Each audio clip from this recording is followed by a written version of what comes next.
Acompaña Valeria Moy, directora general de México. ¿Cómo vamos? Bienvenida, Valeria. Muchas gracias, Susana. Pues cuéntanos cuáles son estos 5 indicadores y a qué se debe que estén en rojo. Bueno, nosotros damos seguimiento, esto es importante mencionarlo, damos seguimiento a indicadores de la economía continuamente. O sea, son los mismos indicadores, no creas que estamos escogiendo entre un grupo de indicadores, son los mismos indicadores a los que estamos monitoreando continuamente.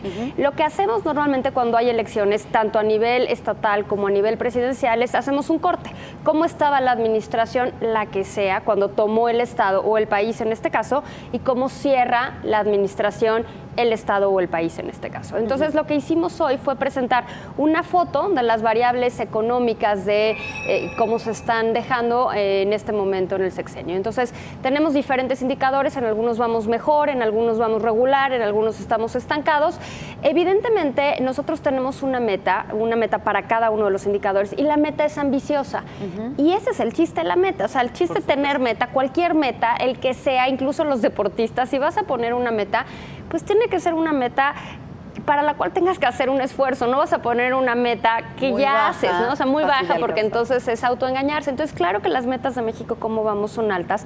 Y en ese sentido podemos ver indicadores que están en rojo.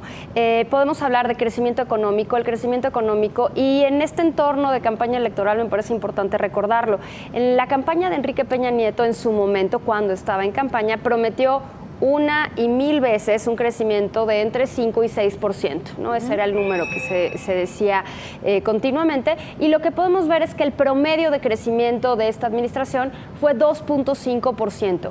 Es una tasa de crecimiento positiva, es una relativamente buena tasa de crecimiento, no es la tasa de crecimiento prometida por el presidente en su momento, y tampoco es la tasa de crecimiento que a nosotros en México, como vamos, nos gustaría ver. A nosotros nos gustaría ver un crecimiento mucho más dinámico, alrededor del 4,5%. Entonces, en ese sentido, el semáforo no evalúa bien el crecimiento de 2.5%, no porque en sí sea un mal crecimiento, sino que podría estar mejor, podría ser mejor. El tema de los empleos formales es interesante, porque si bien la meta, o sea, si bien está en rojo, es porque la meta es muy alta. Ahora, la meta es muy alta, pero a lo que nos referimos es únicamente a la entrada de la población, a la población económicamente activa.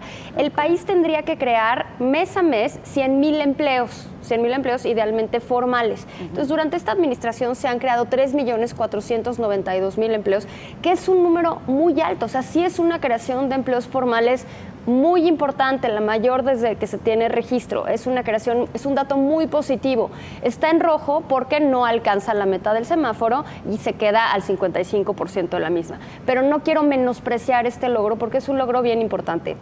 Otra discusión será si son buenos empleos, si están bien pagados, si no. Claro. Pero ese es otro tema. Yo creo que la formalización en sí misma es una buena noticia y es importante. Y no lo deberíamos de ningunear esta meta, porque no lo es así. Es muy importante, ¿no? Inflación. Aquí la inflación, el promedio de esta administración, lo que llevamos ahorita, es 3.94%.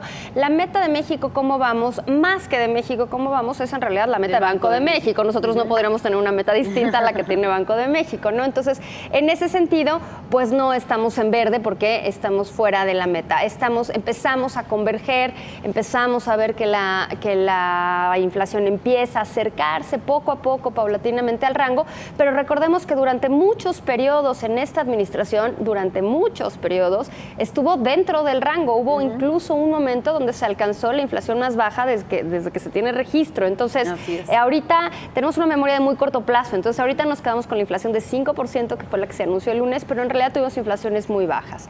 El tema de inversión es un tema bien importante. La meta de México, como vamos, es tener una inversión que sea aproximadamente el 24% del PIB, que representa el 24% del PIB, y hoy por hoy ronda el 23%.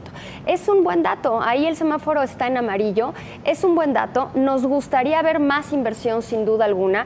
El componente principal de la inversión hoy por hoy es la inversión privada. La inversión pública está en niveles muy bajos. Hay quien argumenta que son los niveles más bajos de la historia como proporción del PIB, pero la inversión privada lleva buena senda.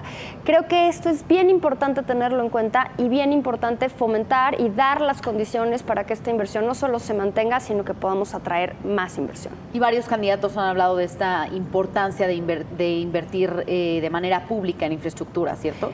Lo han hablado, o sea, han dicho que sí van a invertir en cosas de infraestructura, no sabemos bien a bien en qué, ¿no? Porque incluso los grandes proyectos de infraestructura en algunos casos se quieren cancelar, como es el caso del aeropuerto, independientemente del candidato que lo esté proponiendo, pero creo que es bien importante la conectividad en el país, la conectividad dentro del país y la conectividad del país hacia afuera. O sea, el sur del país no crece porque está muy mal conectado con el resto del país, entonces lo que producen no lo pueden distribuir hacia el resto del país y evidentemente están mal conectados también hacia el exterior. Entonces la inversión en infraestructura para nosotros es clave y hoy en día está en los niveles más bajos desde hace mucho tiempo. Entonces, ante este panorama que presentan este día, Valeria, ¿cuáles son los grandes pendientes de esta administración que ya va de salida? Mira, quisiera resaltar que hay avances, o sea, que el tema económico, yo entiendo que hay un mal ánimo social en muchos temas, pero el tema económico va avanzando y va avanzando relativamente bien. Desde luego que no va a la velocidad ni al ritmo al que a mí me gustaría ver mucho mejores tasas, pero las cosas no están terribles, no estamos ni remotamente cerca de una crisis económica ni nada por el estilo.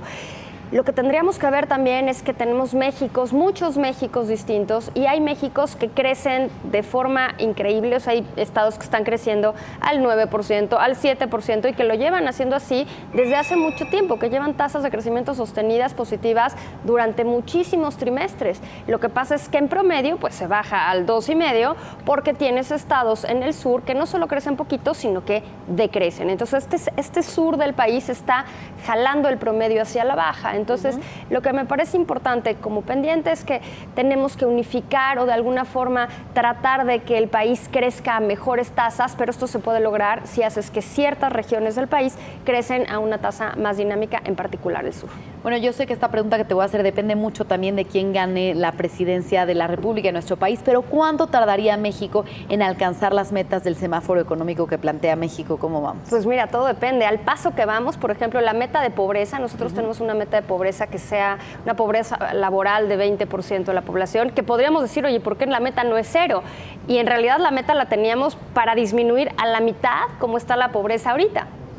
Al ritmo que vamos, con las condiciones que hemos visto hasta el momento, no llegaríamos nunca a alcanzar la meta. Es decir, la pobreza en los últimos años no ha cambiado nada. O sea, podemos ver ahí los datos.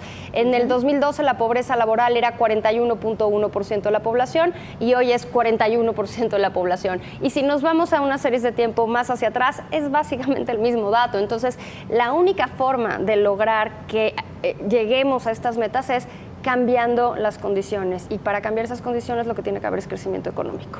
Bien, pues muchas gracias por el análisis de hoy, Valeria Moy, directora general de México. ¿Cómo vamos? Gracias Muy buenas a ti, tardes. Susi, encantada. Gracias.